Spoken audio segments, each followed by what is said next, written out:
Swack! It's a brand new game called Swack! What you do is carefully take off little bits of cheese, but don't spring that trap. You get a big piece or a little piece. Each piece you get counts points for you, but watch out or Swack!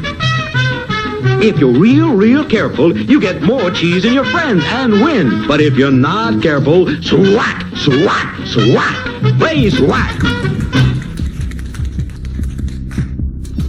So what they've done is Microsoft was set up so that there would be one global operating system that the U.S. government had a backdoor into for all computers everywhere in the world. Right. Then they set up Google as a search engine, and let's just look at the background of the two guys who supposedly set it up. Larry Page and Sergey Brin. That's right. Now, Sergey Brin he was born in Russia, so he's from an immigrant family. But listen to this. His father was a mathematician who worked at the University of Maryland, and his mother worked for NASA. I didn't know that one. That's well, it's like a blue line. NASA. And that is exactly where Sergey Brin and Larry Page park their private jets. Of course. Is at the NASA facility. Mm-hmm. They don't have to go through TSA. Gosh, what a surprise. Right. Larry Page is an American.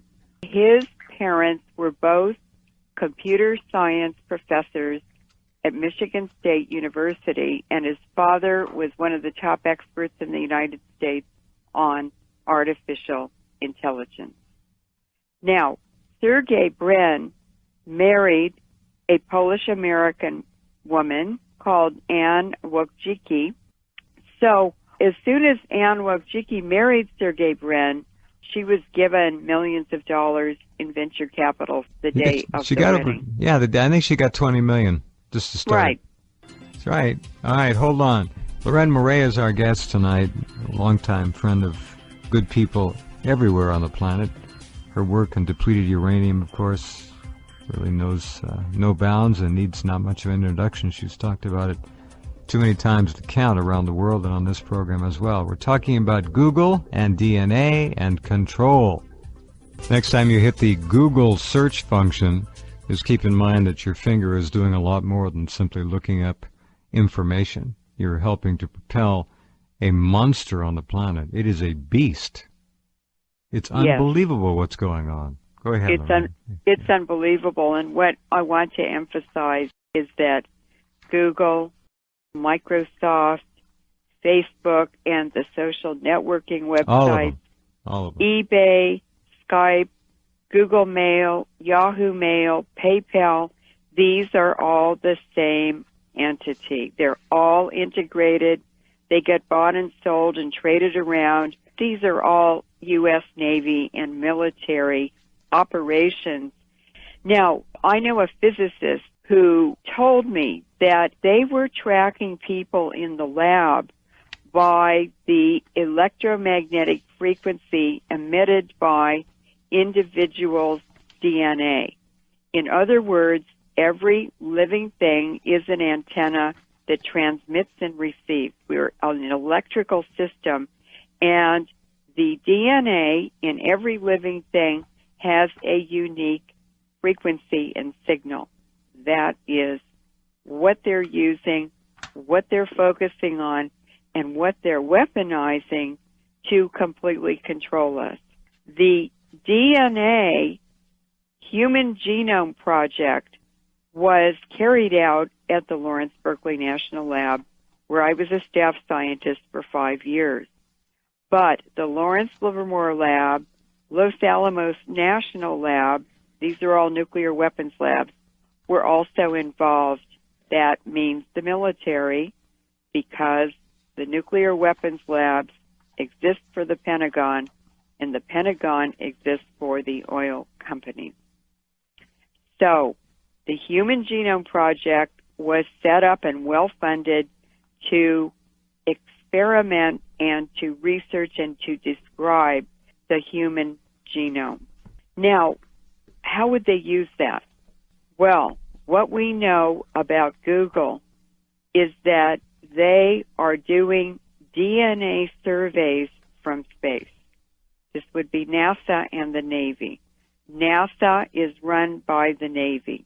They have been tracking and identifying isolated populations, for instance, in the Amazon, who have never had contact with Western people.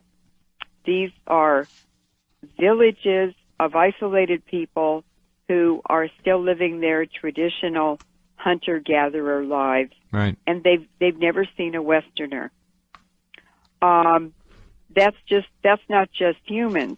They are also doing a global species survey, and I've been tracking this for 2 years and noticed that many new species are being discovered, and it seems to be on a grid system. So they're doing a survey from space, and they went down the west coast of South America and then came up the east coast, and now they're in Southeast Asia. And if you watch in the news, about once a week they come up with a new article and photos on new species they've discovered.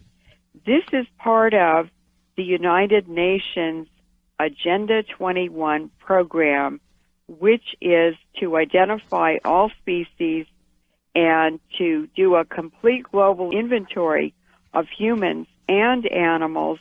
And what David Rockefeller has said about Agenda 21 is that in the end, we're going to have a chip on every person, and they will only be allowed to take out of the system what they put into it. If you work 12 hours a day, you're allowed to take 12 hours of something of value out of the system, but nothing more. What is going on? The J. Craig Venter Institute, which you sent me the article, Right. Has their mission as, quote, to forge new life forms, unquote. And they are also involved in manipulated computer code on DNA. What does this mean? Well, Dr. Helen Wallace from GeneWatch in 2002 said, we are in great danger, and she described this as a massive DNA database by the back door.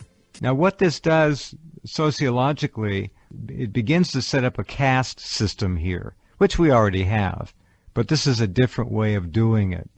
I don't know where it's all going to go, but it's clearly hurtling forward at a pace that is pretty damn scary if you understand the potential of control here. And what they're doing is using computing, medicine, technology, and the police state to converge into basically what is creating a totalitarian scientific oligarchy. And their purpose is to get this information and use it in discriminatory programs where the rich benefit and the poor are impacted negatively by these programs. And the second part of that agenda is the depopulation initiatives. Now, a really good example about this biopiracy. Now, I did an interview with Dr. Wynne Parker. So on the air, I was talking about depleted uranium and the tremendous affinity it has for the DNA and mitochondria, because uranium and phosphate structures, they have a love affair all through the universe. And that means that when people are exposed to uranium particles from these wars in Iraq and Afghanistan and Yugoslavia, and by the way, it's over here in 2 weeks in the U.S., and we're inhaling it. Sure, all the time. It sticks to our DNA and our mitochondria that provide all the energy for the body. Somebody made the decision to go ahead and use it against the people in Yugoslavia and then Iraq, knowing full well what would happen. And that's a party I would like to see brought to justice, whoever that was. So as I was sitting there describing all of this to Dr. Parker, and I was talking about HARP, this is all integrated into the HARP system, I knew that Dr. Parker, when Parker was not his real name, I knew he was a CIA scientist. I knew he'd worked for the U.S. government, for the Department of Defense, for the World Health Organization, and the UN at different times. And I knew that he was a microbiologist who knew the whole field because he had to advise the government.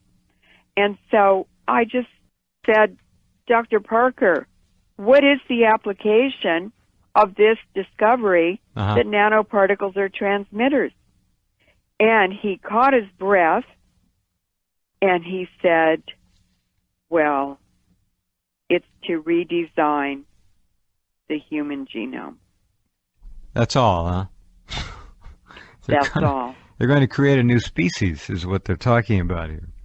Basically. It's to create anything they want to. That's right.